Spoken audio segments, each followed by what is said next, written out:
Hi, everybody. Welcome to the QB School. I am JT O'Sullivan. Today, we are really doing it. Derek Carr, what happened? Locked in, fired up. Let's get it going. Welcome to the QB School.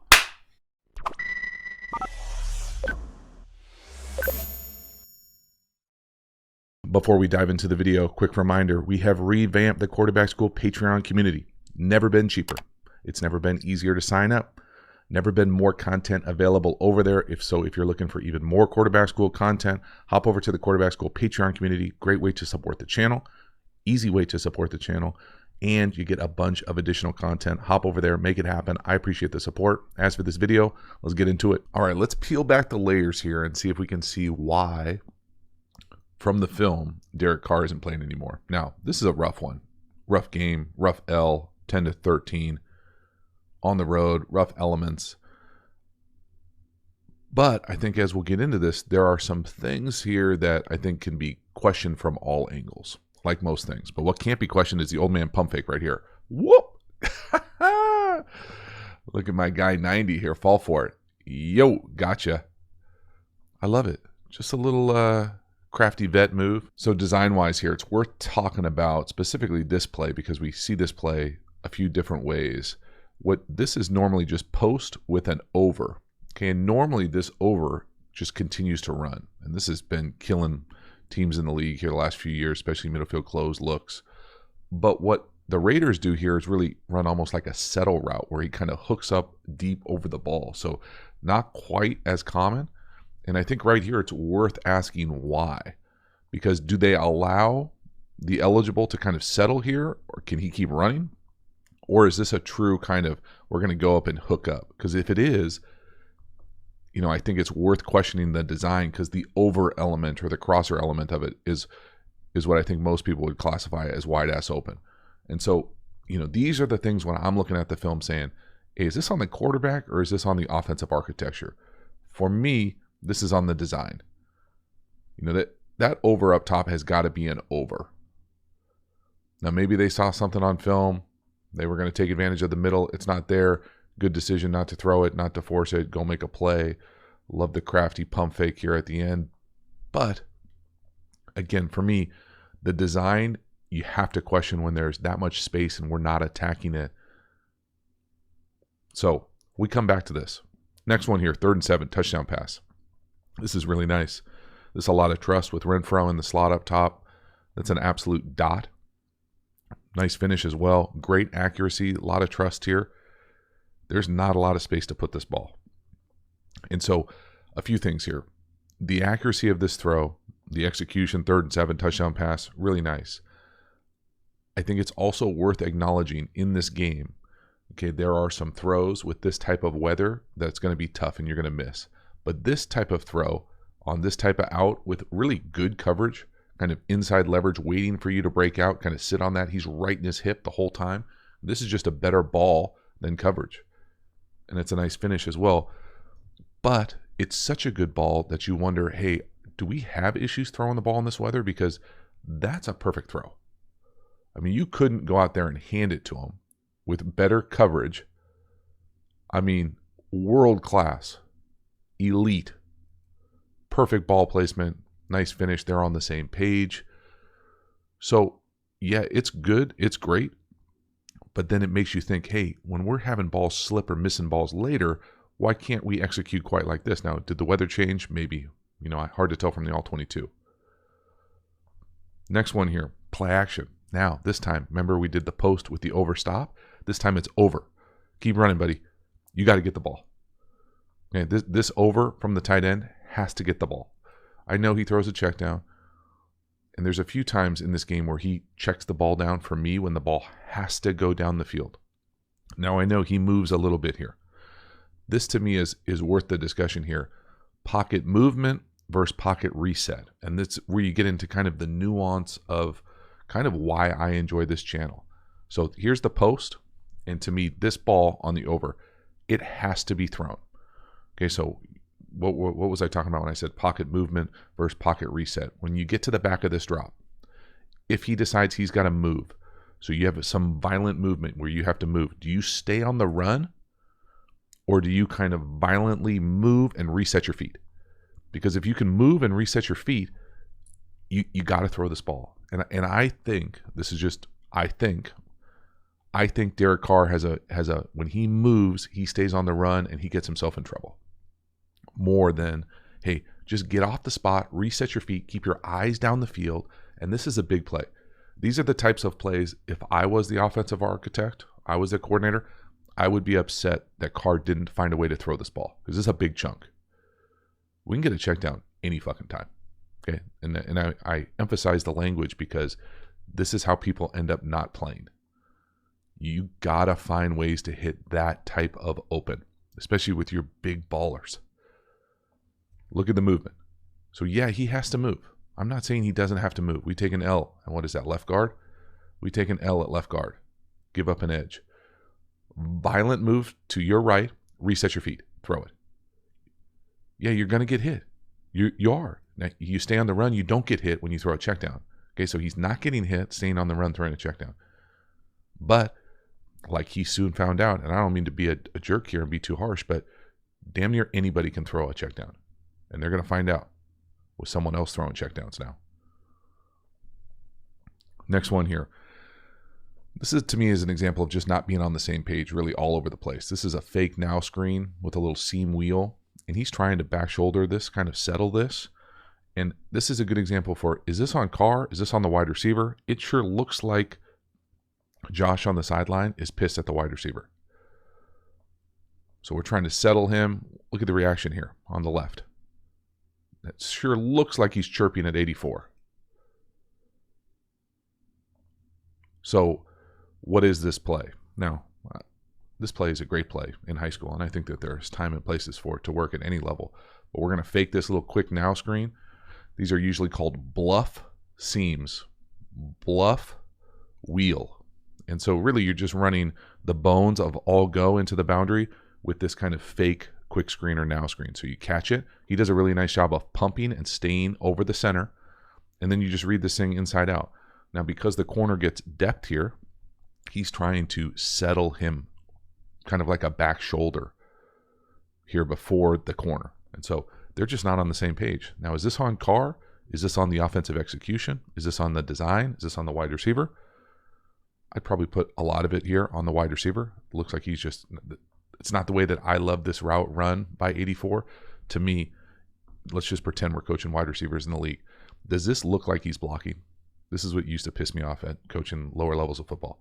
Does this look like he's blocking? It looks like he's just chilling and then over there. You got to come off like you're going to go block this nickel. Like you got to come off with your pads low, like you're going to hit him and then slip it up. You tell me if you think 84 is going to block here. To me, nah, not even. So he messes it up twice, really, for me. So is that on Carr? I don't think so. I really don't. I think this is a good execution. He's trying to throw him open. You can only play the plays that are called. Tough one. Next one here. So this one, I think, is on Carr. This is another play action, little fake lead draw. To me, the in at the bottom is open. Catch Tampa 2. Now, maybe you have to wait for the second window. Again, it's a completion. It's a check down. Okay, we already talked about anybody can throw a check down. Really, not anybody. I'm being facetious. But they want people to hang in there and rip the ball down the field, especially when guys are open. Now, that's good pass pro. Again, I think his feet get him in trouble. Again, I think that there are elements of the design that I have questions about.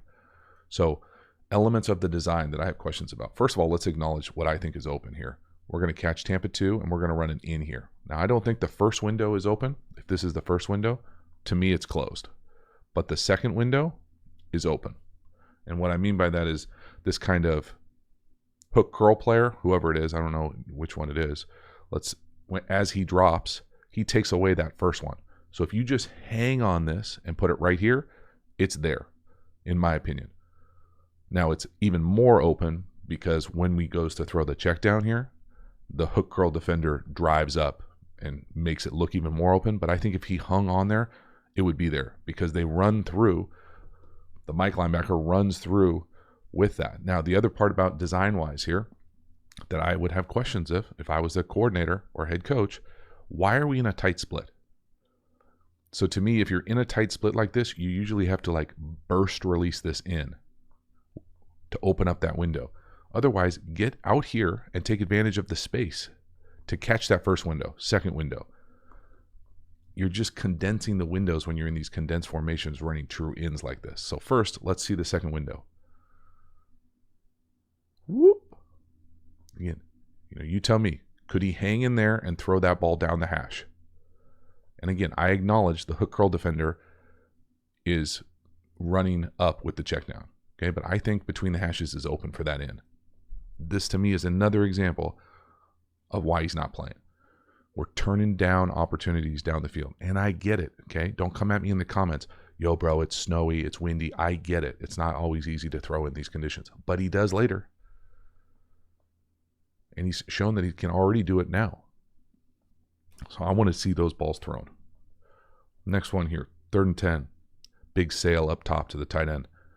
This isn't a perfect throw, but we give our guy a shot. Good things happen. Nice adjustment to the ball.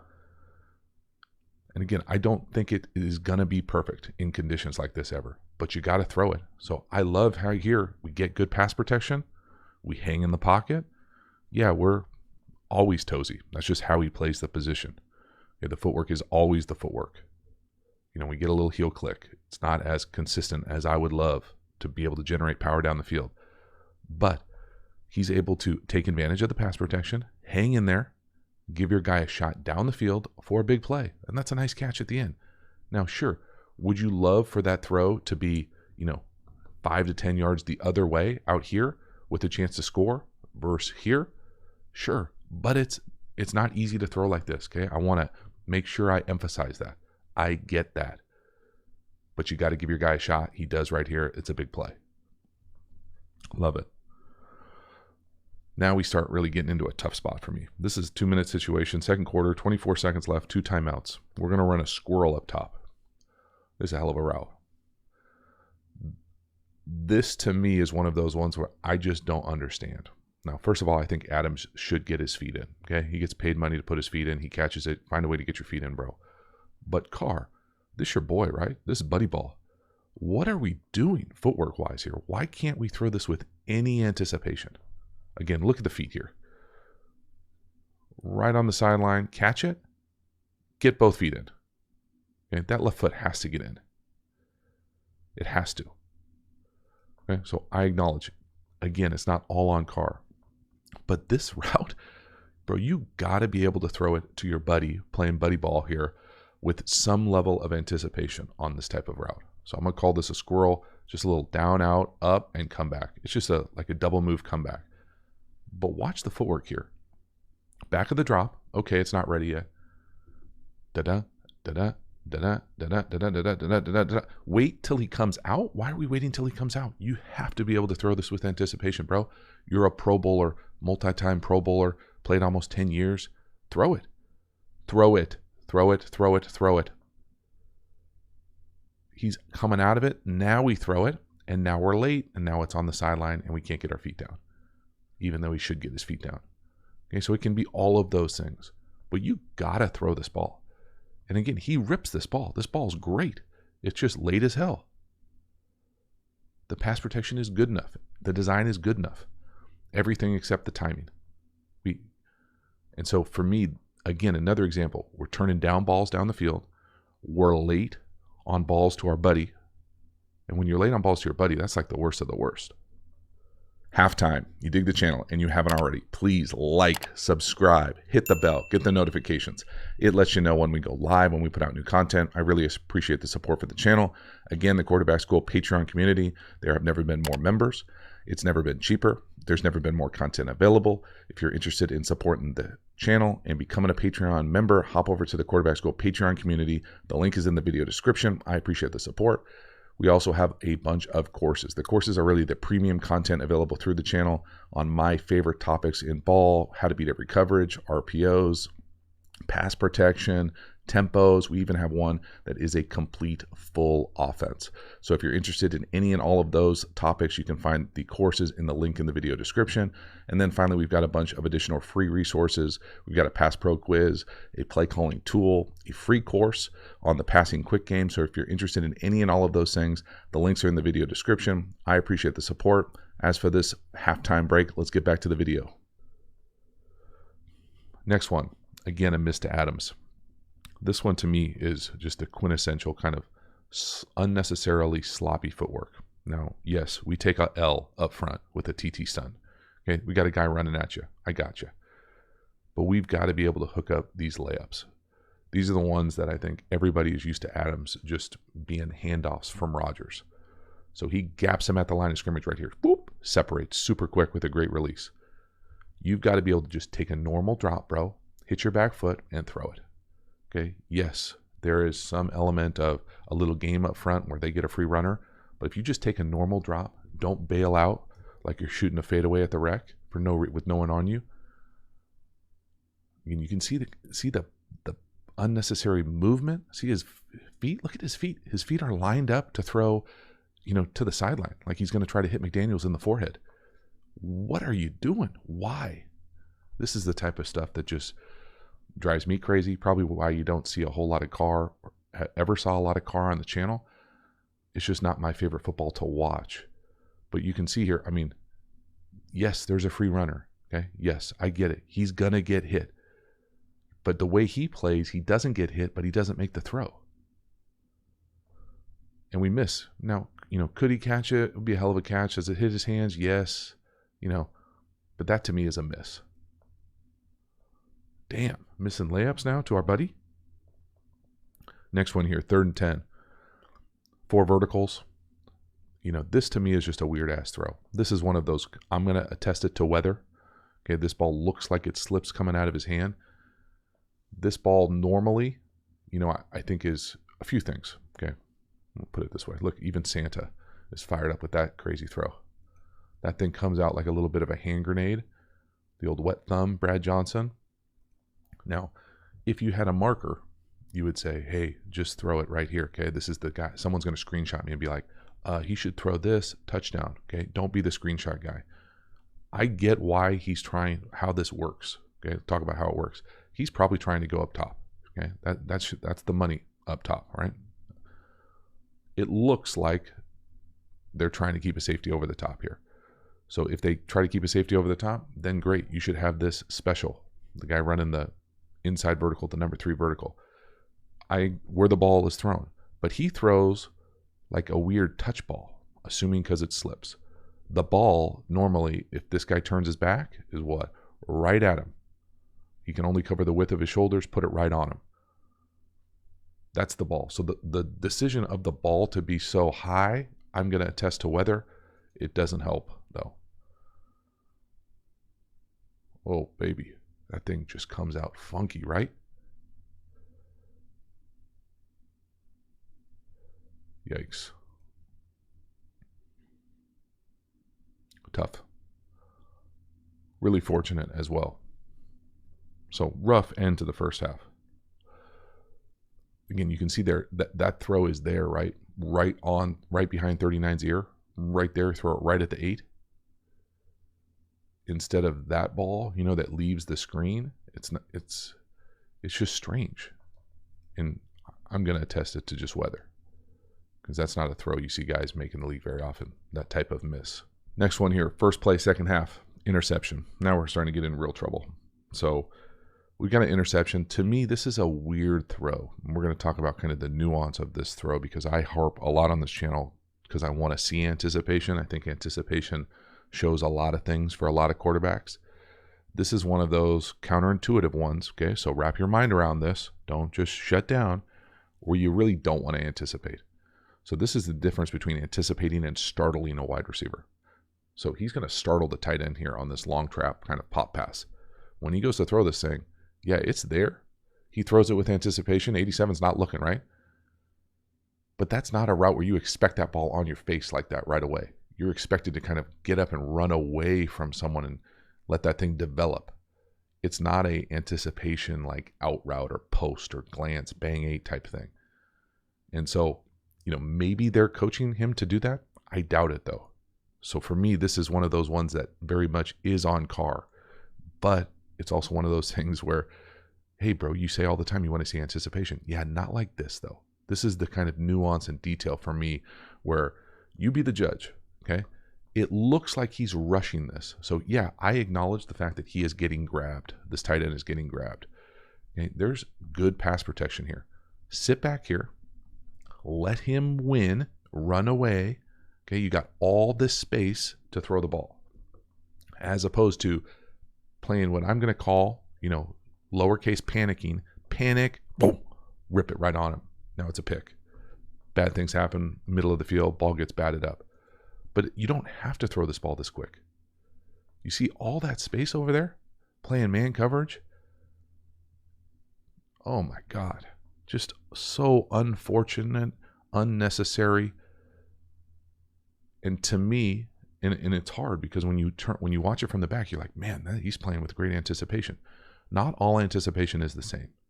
And this is a perfect example for me of one of those throws that isn't an anticipation throw. And you just don't have to, right? He doesn't get hit. The pass protection is good enough. Now, I think you can make the argument that we don't have to be in this long trap action, but that's a different argument for a different day. But come on, man. Damn. Just way too many things going sideways here. Next one, interception again. This one's just weird as hell.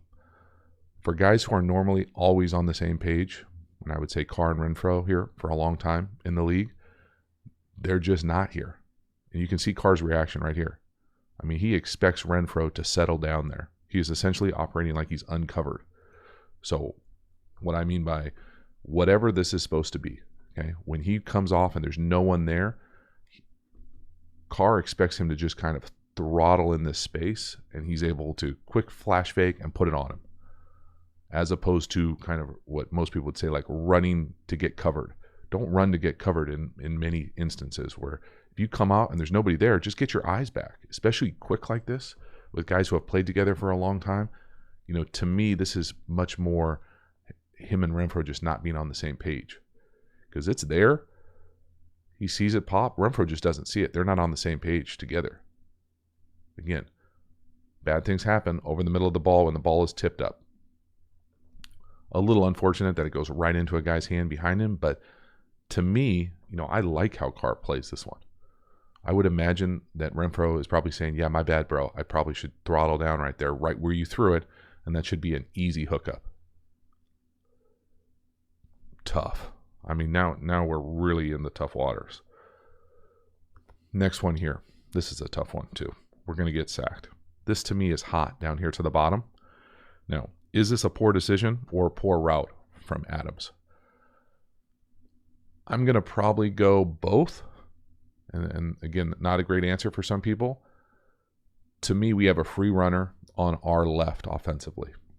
Now, you can make the argument that we could block this thing up if we blocked it a little different with a 4-person slide to our right. But he obviously checks into what he wants here.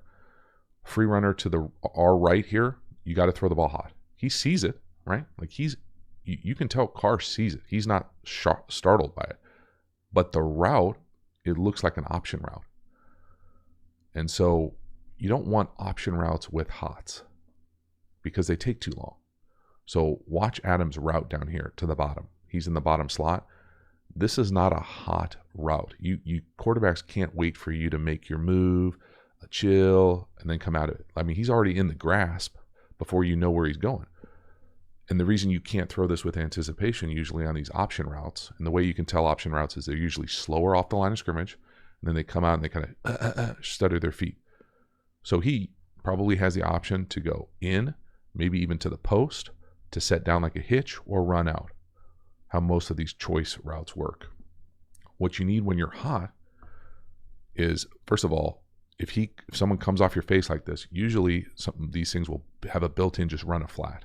That's really what you need. Or you need to be able to throw a vertical or throw something else. If you allow him to just say, and then come out, well, then you're sacked. Now, the other thing is you could potentially block this up if you change the Pass Pro. Easier said than done. But again, for me, if I'm Carr, I got to throw the vertical down here to the bottom, or Adams needs to run a better route. But is that on Carr? Is that on the offensive design, the structure of the offense? It probably is. It's probably all of the above, and that's why these changes and why playing quarterback and football at the highest level is difficult and challenging. So there's no one, hey, just throw it, bro. Well, there's nowhere to throw it.